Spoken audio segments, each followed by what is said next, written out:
नमस्कार दोस्तों, एक बार फिर हमारे YouTube चैनल में आप लोगों का हार्दिक स्वागत है। लेटेस्ट अपडेट निकल के आएगी। केंद्रीय कर्मचारियों के लिए बहुत बड़ी खुशखबरी है।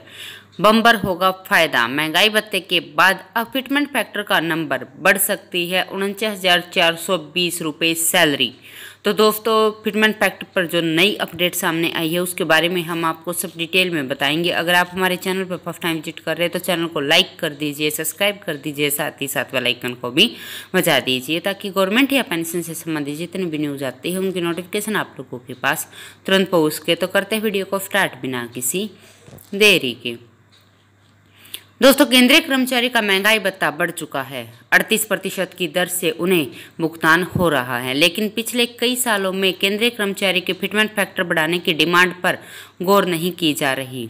अब केंद्र सरकार इस तरफ ध्यान दे रही है। 7th पे कमीशन की सिफारिश के आधार पर केंद्रीय कर्मचारियों की न्यूनतम सैलरी को बढ़ाने पर विचार चल रहा है। दरअसल केंद्र सरकार अपने कर्मचारियों को नाराज नहीं करना चाहती, इसलिए उन्हें खुश करने के लिए विकल्पों पर विचार कर रही है। वित्त मंत्रालय के सूत्रों की माने तो फिटमेंट फैक्टर को बढ़ाया जा सकता है। फिलहाल फिटमेंट फैक्टर के आधार पर केंद्रीय कर्मचारी की न्यूनतम सैलरी 18,000 रुपये है। फिटमेंट फैक्टर 2.57 गुना निर्धारित किया गया है। केंद्रीय कर्मचारी की डिमांड थी कि इसे 3.68 गुना कर दिया जाए। अगर ऐसा होता है तो मिनिमम सैलरी 26,000 रुपये हो जाएगी, लेकिन अब नई चर्चा ये है कि इसे बढ़ाकर 3 गुना करने पर भी सहमति बन सकती है। दोस्तों, एक उदाहरण के तौर पे अगर हम आपको समझाते हैं कि फिटमेंट फैक्टर को अगर 3 गुना बढ़ा दिया जाता है तो कर्मचारी की सैलरी में बम्पर इजाफा हो सकता है।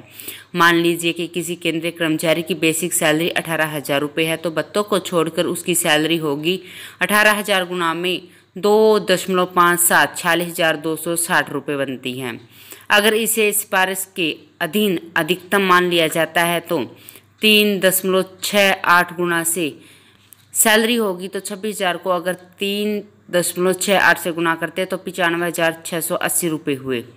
कर्मचारियों को इसमें बम्पर फायदा मिलेगा। वही 3 गुना फिटमेंट फैक्टर होने पर सैलरी 21,000 गुना में 3 करते तो 63,000 रुपये होगी।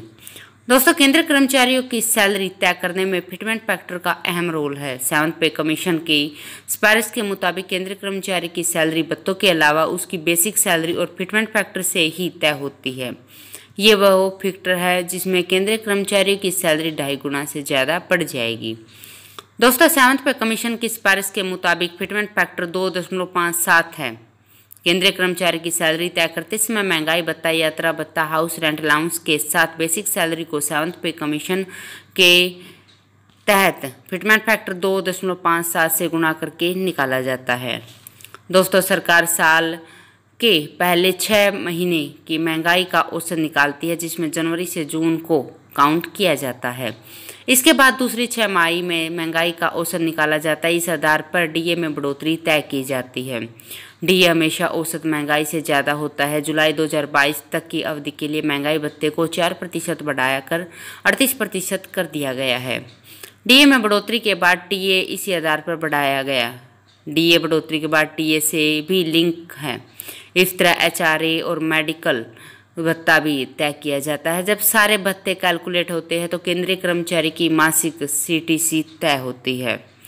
दोस्तों, सभी तरह के भत्ते और सैलरी फाइनल होने के बाद अब बात आती है मासिक पीएफ और ग्रेजुएटी योगदान की। पीएफ और ग्रेजुएटी योगदान बेसिक सैलरी और डीए से लिंक होता है।